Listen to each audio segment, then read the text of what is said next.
예, 대한민국 제14대 대통령을 지낸 김영삼 전 대통령이 오늘 새벽 서거했습니다. 민주화 운동에 평생을 헌신하는 한편 대통령 재임 중엔 부패 척결에도 힘쓴 인물로 파란만장한 정치 인생을 살아왔는데요. 네, 오늘 김만흠 한국정치아카데미 원장 그리고 소종섭 전 시사저널 편집국장 두 분과 함께 김영삼 전 대통령의 삶을 좀 짚어보도록 하겠습니다. 어서 오세요. 네, 안녕하십니까.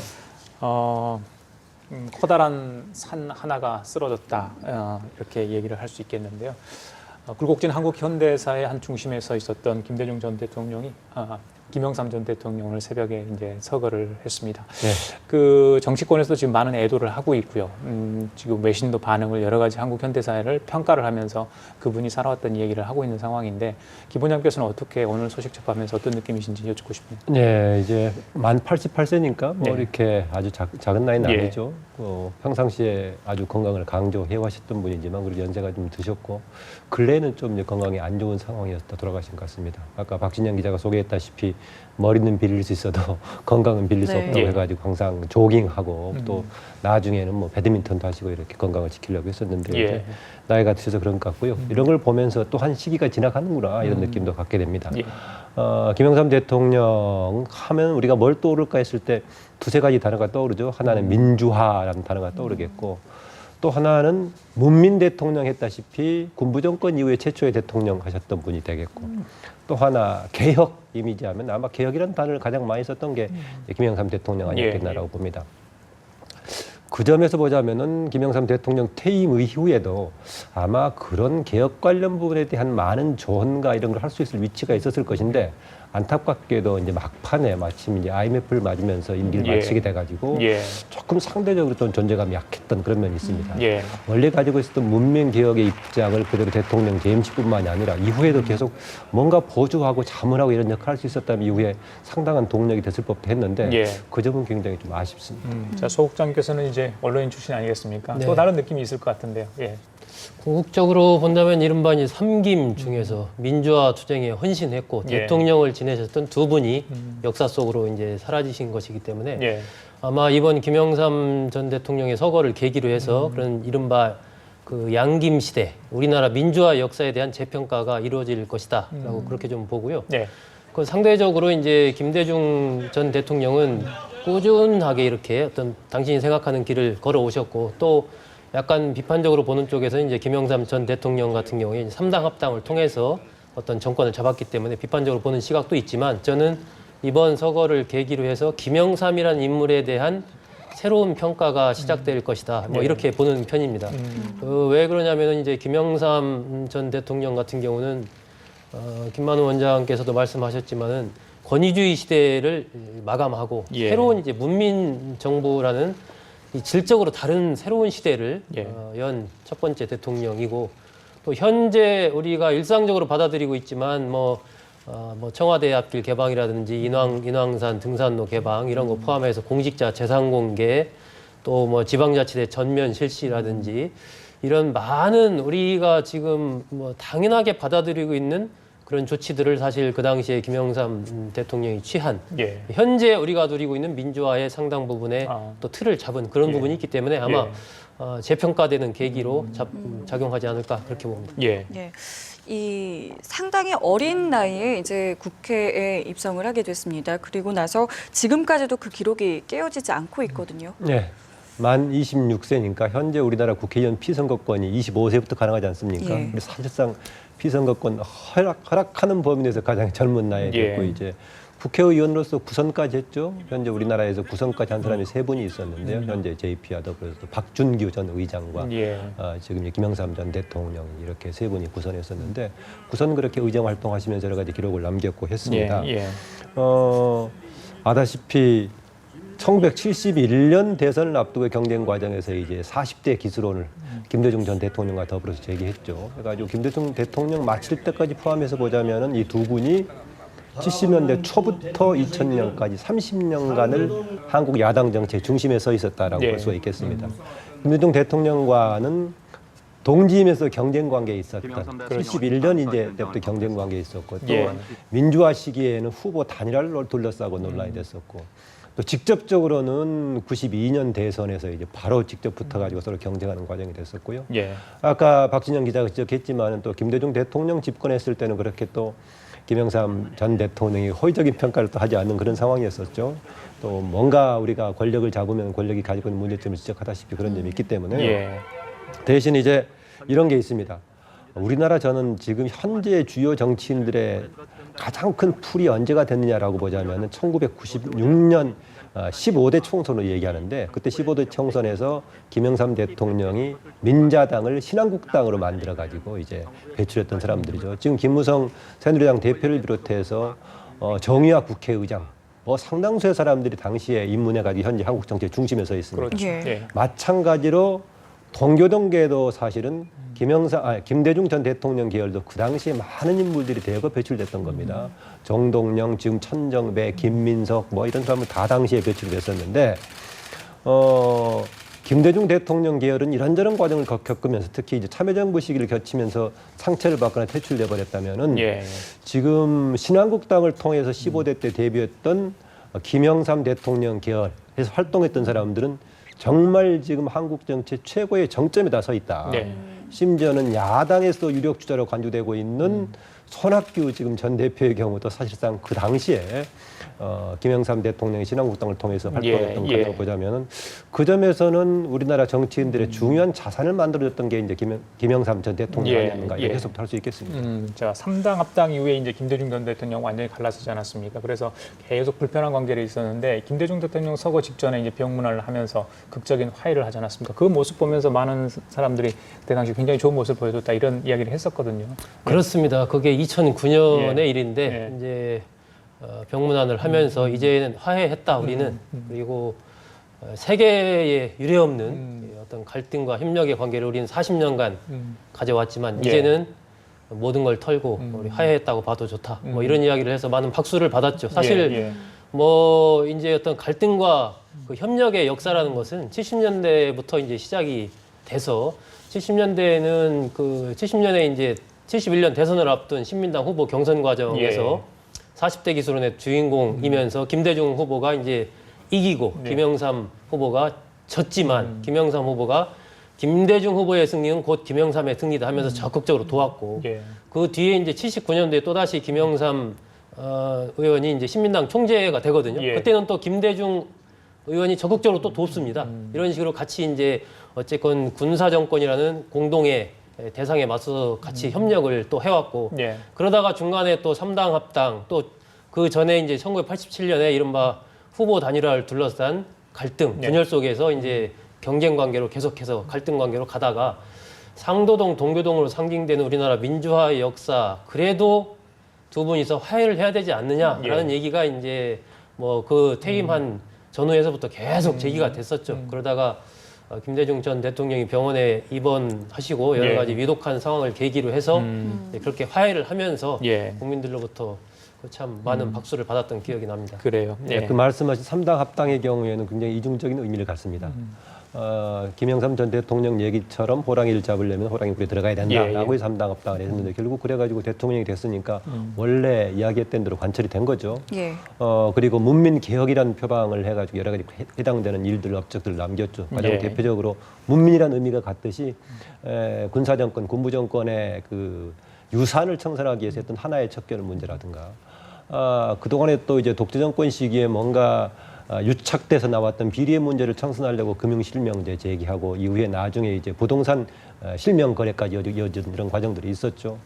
그런데 제가 3당 합당의 이중적인 의미를 갖는다는 것이 예. 집권하기 위해서 이제 굉장히 유용한 도구였다라고 해석도 가능하지만은 그 전까지 있던 정치 지형을 좀 바꾸는 계기가 돼버렸던 것이죠. 그 이전까지는 분열이 돼서 야당이 집권을 하지 못했지만은 민주화 진영이 정치 지형으로 봐서 압도적인 다수를 차지하고 있었는데 김영삼 대통령과 더불어서 3당 합당 쪽으로 흡수가 돼버리면서 현재까지 이어지고 있는 야당의 약세 지형을 만드는 예. 이런 환경이 되기도 했습니다. 그래서 언젠가는 가끔은 3당 합당 구도로 만들어진 정치 지형을 깨트리는 것이 향후에 정당 정치의 발전 과제다 이런 얘기를 하는 사람도 있긴 합니다. 예. 예. 예. 그 오늘 아침부터 이제 많은 분들이 빈소를 찾았는데 이제 그 중에서도 최영우 전 의원의 모습도 보였습니다. 그러면서 이제 그 최측근들에 대한 이야기도 다시 한번 또 회자가 되고 있는 것 같아요. 그렇죠. 뭐 좌동형, 우형우. 네. 그래서 김동영 전 의원은 4선, 최영우 전 내무장관이죠. 이분은 6선. 뭐 이렇게 하면서 양쪽에 굉장히 김영삼 전 대통령의 최측근, 이른바 가신 그룹. 예. 예. 최영우 전 장관 같은 경우는 가신으로 불리는 걸 본인이 싫어했습니다. 저도 이제 몇 번 전에 서교동에 사무실에 있을 때 예. 이전의 일이죠. 94년, 5년 그때 몇 번 이렇게 만나면서 말씀을 직접 들은 적이 있었는데 거의 YS와 난 동지관계다. 뭐 이런 의식을 굉장히 강하게 가지고 있었고 예. 또 대선에 대한 의혹이 굉장히 또 강했지 않습니까? 물론 이분도 굉장히 건강을 다지는 분인데 갑작스럽게 그렇게 건강에 이상이 오면서 예. 더 이상 뭐 도울 수 있는 상황은 못 됐지만 예. 두 분이 가장 상징적이고요. 그리고 뭐 박관용 전 국회의장이라든지 예. 신상호 전 국회 부의장, 또 김동용 전 정무장관, 예. 뭐 그런 분들도 이제 가신 그룹이라고 볼 수 있죠. 예. 오늘 오전에 이제 최영우 전 내무장관이 조문을 했는데 사실 그 대통령 당선 김동영 의원 같은 경우는 전 장관 같은 경우는 대통령 당선되는 거 못 보고 보지 못하고 예, 91년에 돌아가셨죠. 돌아가셨던가요? 아마 예. 그랬죠. 오늘도 사실 몸이 굉장히 불편한 상황에서 최영우 전 장관이 조문을 했거든요. 저런 네. 모습 보면서 자, 저런 정치인들, 그러니까 동지면서 또 어떻게 불편한 관계가 있을 수도 있었잖아요. 그런데 굉장히 좀 뭐랄까 감동을 줬다 할까요? 저는 그렇게 느꼈거든요. 아, 굉장히. 김종필 전 지금 총리를 말씀하시는 거죠? 아니요, 최영우 전. 최영우. 예. 최영우 전 장관의 경우에는 예. 옆에 같이 있던 분이기 때문에 예. 사이가 안 좋은 관계는 아니었고요. 평상시 계속 뒷받침이었던 예, 분이죠. 예, 그리고 몸이 불편하기는 김영삼 대통령 훨씬 전부터 최영우 전 그렇죠. 의원은 그런 예. 상황이었는데요. 여전히 뭐 자동령 우형으로는 계속 남아 있고 예. 그렇게 해석하는 게 맞을 겁니다. 예. 그리고 또 하나 제가 아까 그 문민개혁 관련해서는 또 첨언하자면은 역사 발화에서 보기도 굉장히 중요한 의미를 갖습니다. 김영삼 대통령 시기에 했던 최근에 이제 그 장관 후보자들 국회 청문회 가면은 5.16에 대해서 뭘로 해석하느냐, 쿠데타로 보느냐, 뭐 혁명으로 보느냐, 뭘로 보느냐 질문하고 하는데 그 관계에 관해서 지금 쿠데타로 정변으로 정리했던 시기가 이제 김영삼 대통령 시기였었죠. 네. 그래서 이제 교과서 등에서 그렇게 쓰기로 시작했는데 그 당시 아마 김영삼 대통령께서 최근에 아마 건강이 조금 좋은 상태였다면은 최근에 역사 논쟁에서 한 말씀쯤 거둘 수 있지 않았을까라는 예. 생각이 들기도 합니다. 그런데 이제 그 당시에 밑에서 같이 일했던 김무성 대표는 당시 상황과 지금 상황 어떻게 볼 것인가 가끔 궁금하기도 하는데 어쨌든 간에 그 이전에 군부 정권에 의해서 일방적으로 조금 해석되었던 우리 역사 문제에 관해서 예. 문민정부 들어와서 새롭게 해석하면서 정리했던 역사 발효 세우기 자체도 굉장히 중요한 성과로 아마 시작을 해야 될 겁니다. 그래요. 제 그렇습니다. 시절 4.19 같은 경우도 이제 그 예를 들면 3공화국 헌법의 전문에는 4.19 의거와 5.16 혁명의 정신을 계승하여 이렇게 나오거든요. 그런 부분을 이제 김영삼 전 대통령 같은 경우는 거꾸로 뭐죠? 4.19는 혁명이고 5.16은 쿠데타다. 이렇게 분명하게 정리를 하셨고 12.12 이거 쿠데타다. 그다음에 5.18 문민정부는 5.18 광주 민주화 운동의 정신을 계승한 정부다. 이렇게 해서 이른바 역사 부분에 대해서 분명한 어떤 자기 소신을 밝혔고 예. 4.19 묘소를 또 처음으로 방문한 현직 대통령이자 성역화를 한 또 네. 대통령이어서 굉장히 그런 부분에서는 강한 어떤 소신과 역사의식이 있었다고 봐야 됩니다. 원장님 5년 재임 시절에 여러 가지 공과가 있을 수 있겠습니다. 방금 역사 바로 세우기 말씀도 해주셨는데 다른 게 또 있다면 어떤 게 있을까요? 하나의 척결이나 뭐 다른 또 경제적인 부분에서도 좀 있지 않았습니까? 하나의 척결은 굉장히 중요한 거죠. 예. 아까 말씀드렸던 금융실명제는 지금 상당히 우리 지금 비리 문제라든가 우리 사회 구조에 아주 결정적인 영향을 미쳤던 그런 것이죠. 아다시피 그런 정책권 수행을 비교적 잘했습니다. 금융실명제 같은 거나 다른 예. 부동산 거래 이제 실명제 이런 것들은 자칫 이게 느릿느릿 진행된다면은 부작용이 굉장히 생길 수 있을 것인데 김영삼 대통령 스타일대로 정광석화처럼 이렇게 진행이 돼가지고 예. 당시 잘했던 결과입니다. 예. 아까 뭐 우리가 늘 얘기하면 김영삼 대통령 IMF 안타까운 얘기인데 이게 김영삼 대통령 때문이냐라고 단정할 수는 없겠죠.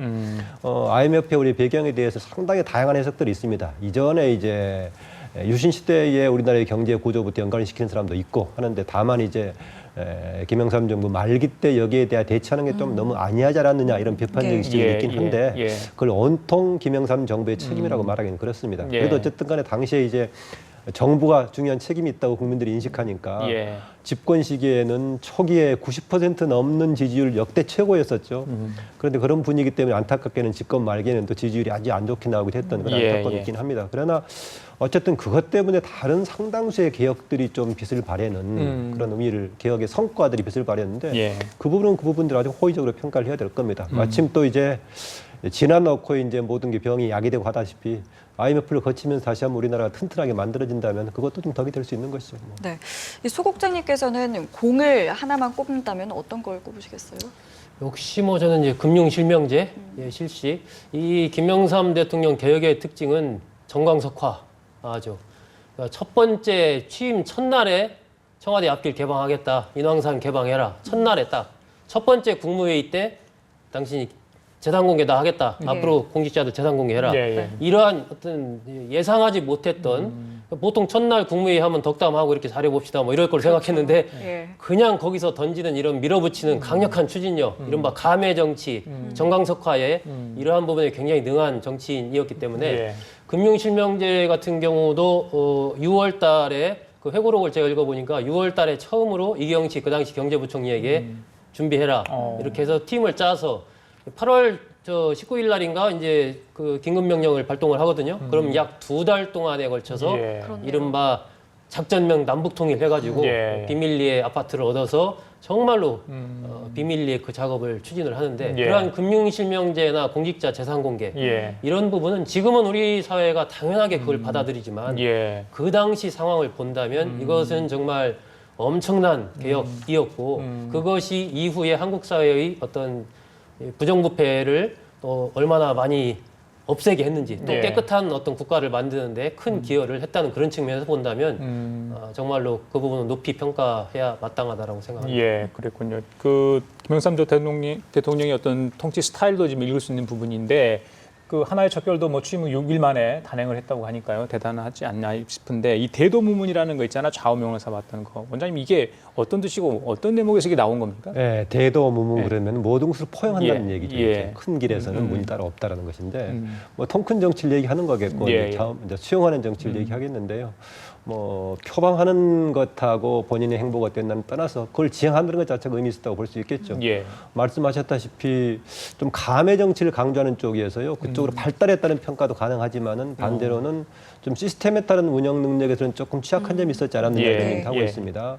또 과단성 있는 결단 얘기할 때 이제 경복궁 관련 철거도 이제 민족정기 바로 세운다고 바로 할 때 네. 그것만 가지고 되겠느냐 했는데 어쨌든 간에 지금 해가지고 네. 광화문 상태가 바뀌어 있고 이런 모습도 있습니다. 예. 우리가 전직 대통령 문화라는 것이 성립에 조금 체계에 있지 않고 계속 지날 때마다 뭔가 상처 입게 되고 했었는데 저는 어쨌든 간에 김영삼 대통령 시기에 그것을 만들 수 있는 계기였었는데 예. IMF 시기가 같이 결합돼 가지고 그 자산을 활용하지 못했던 점은 굉장히 안타까운 마음입니다. 지금도요. 예, 지금 뭐 대도무문이라는 사자성어 얘기해 주셨는데 그 밖에도 참 많은 어록을 남긴 정치인 중 하나라고 기억이 될 것 같아요.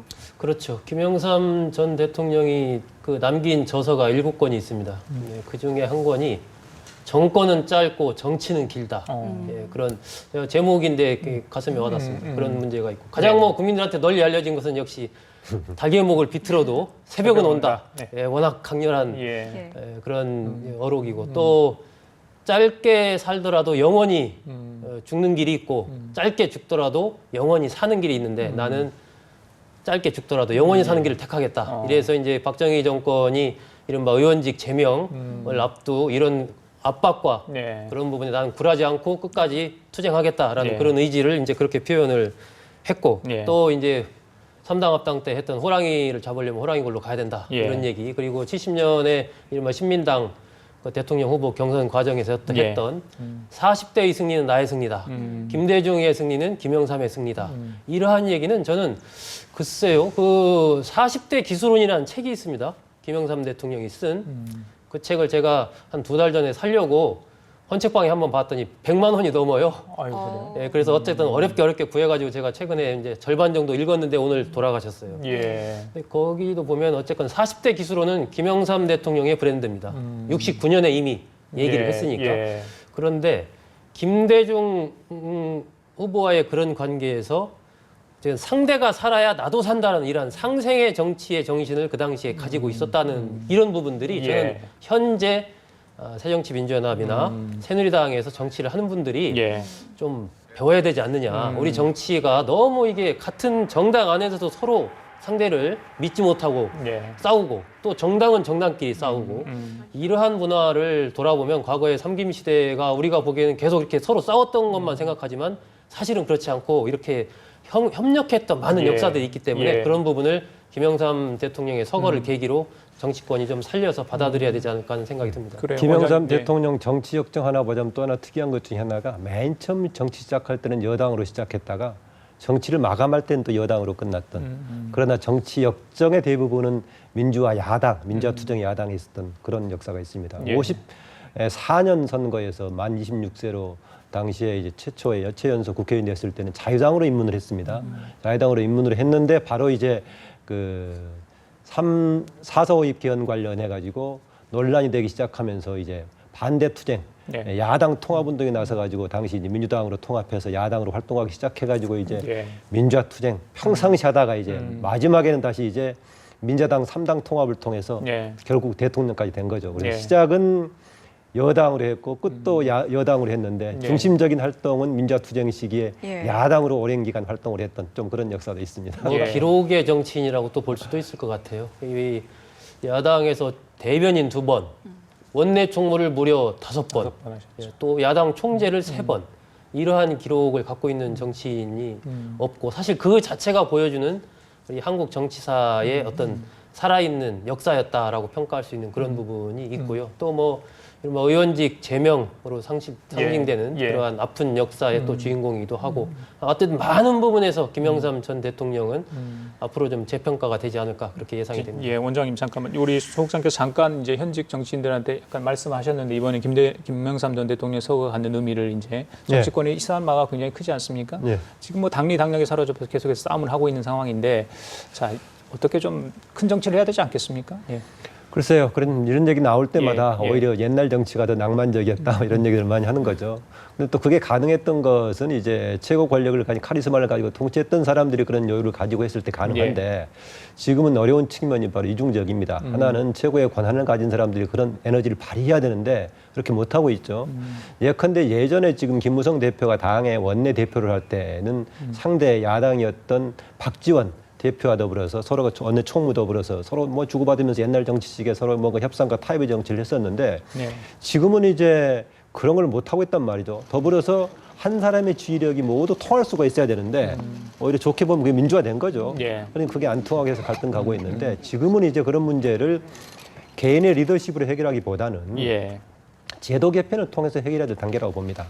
그러니까 시대에 바뀌었으면은 그 시대에 바뀌는 방향으로 뭔가 공존하고 협상할 수 있는 그런 제도를 바꾸는 게 필요하다. 예. 과거에는 대립의 정치가 불가피한 상황이었음에도 불구하고 리더십을 통해서 뭔가 협상을 통하고 조정했다. 예. 지금도 리더십을 통해서 뭔가 기대하긴 해야겠지만 예. 지금은 이제 그 개인의 리더십에 기대기보다는 제도적으로 공존 모델을 만드는 게 필요하다. 저는 그렇게 봅니다. 그래요. 알겠습니다. 그 전문 정치를 하고 있는데 좀 반성의 장이 됐으면 좋겠다 이런 생각을 해봅니다. 자, 김영삼 전 대통령의 서거 소식이 전해지고 있는 상황인데요. 지금 서울대병원 장례식장에 저희도 취재기자 나가 있는데 지금 현장을 연결해서 정관계 인사들이 많이 이제 조문을 하고 있다고 하니까요. 지금 상황이 어떤지 좀 연결을 잠시 후에 좀 해보도록 하겠습니다. 자, 소국장께 좀 여쭤볼게요. 네. 그 이제 오늘 그 국가장으로 이렇게 하기로 하지 않습니까? 네. 황교안 국무총리가 장례위원장이 됐는데 좀 정부가 신속하게 결정을 한 것 같습니다. 지금 박근혜 대통령이 사실은 이제 회 순방 중 아니겠습니까? 예. 그 국가장이라는 게 아마 국민들 듣기엔 조금 생소할 수가 있습니다. 보통 이제 국장, 뭐 국민장 이렇게 많이 들으셨을 테고. 예. 국장으로는 이제 전에 박정희 전 대통령과 김대중 전 대통령이 국장으로 장례를 치르셨고 국민장으로는 이제 노무현 전 대통령, 최규하 전 대통령을 포함해서 뭐 이시영 전 부통령이라든지 과거에 여운형 정치인이죠. 여운형 씨라든지 많은 사람들이 이제 국민장을 했는데 네. 최근에 어쨌건 이제 법이 바뀌어서 국가장으로 해서 5일 이내로 예. 전현직 대통령이라든지 대통령 당선인이라든지 아니면 뭐 국가적으로 굉장히 큰 어떤 공헌을 현저한 공헌을 남겨서 국민의 추앙을 받는 대상 네. 이렇게 이제 정해져 있습니다. 그 네. 사람들을 국가장으로 한다. 이렇게 유족들하고 해서 협의를 하게 돼 있는 거죠? 예, 기본적으로 이제 유족들이랑 협의를 해야죠. 그렇게 해서 5일 이내에 이렇게 치르게 되어 있고 예. 조기를 개항하고 예. 비용은 다 국가가 되지만 기본적인 조문객들의 식사비라든지 뭐 예. 이런 것은 또 이제 이 상주 측에서 부담을 하고 이런 식으로 돼 있고요. 위원장은 이제 국무회의 논의를 거쳐서 대통령이 임명하게 돼 있는데 이번 같은 경우는 어쨌든 황교안 국무총리가 할 것으로 예상이 됐는데 굉장히 지금 빠르게 어쨌건 그렇게 결정이 됐습니다. 얘기하신 대로 지금 법이 개정돼가 지고 국가장으로 통합된 이후엔 처음이라고 하죠. 예. 2011년에 이제 개정이 됐으니까 적용이 되는 것인데 가족하고 합의하는 것은 이제 가족이 다른 방식의 장례를 치르자고 제기하면 또 그걸 수용해야 되니까요. 그래서 가족하고 합의를 해서 이제 국가장으로 합의를 해서 일정이 진행되는 것 같습니다. 알겠습니다. 대구록에 보니까 그 김영삼 전 대통령은 이제 아내 부인 되시는 손명순 여사에 대한 예. 굉장히 애틋한 네. 그런 것을 늘 가지고 있고 예. 그래서 그 책을 회고록도 손명순 여사한테 바친다 이러면서 정말 그동안 고생만 시켰는데 정말 미안하다 뭐 이런 얘기를 이제 회고록 서문에 오늘 쓰면서 새벽에 임종을 지키지 못한 이유가 김현철 씨에 따르면은 쇼크를 받으실까봐 어머니가 예. 임종을 못하게 했다 이런 얘기를 하더라고요. 예, 최근에 이렇게 상도동에 계신 분들도 얘기를 들어보면 건강이 손명순 여사도 굉장히 좀 안 좋으신 거로 그래요? 지금 나오고 있기 때문에 예. 아마 그런 걱정을 했던 것 같고요. 예. 거기에서는 이제 김영삼 전 대통령은 당신의 소망이겠지만 그 거제군 장목면 외포리 그 대게마을에 어머니의 지금 묘소가 거기 있습니다. 예. 그래서 내가 죽으면 거기에 어머니 묘소 밑에 손명순 아내인 손명순과 함께 예. 묻혔으면 좋겠다 이런 이제 개인적인 바람을 표명을 하셨는데 예. 어쨌든 국가장으로 하면서 이제 현충원으로 현충원으로 가기로 모시는 한 걸로 거죠. 그렇죠. 그렇게 결정이 됐습니다. 예, 알겠습니다. 자, 지금까지 김만음 한국정치아카데미 원장, 소정섭 전 시사저널 편집국장이었습니다. 말씀 감사합니다. 예.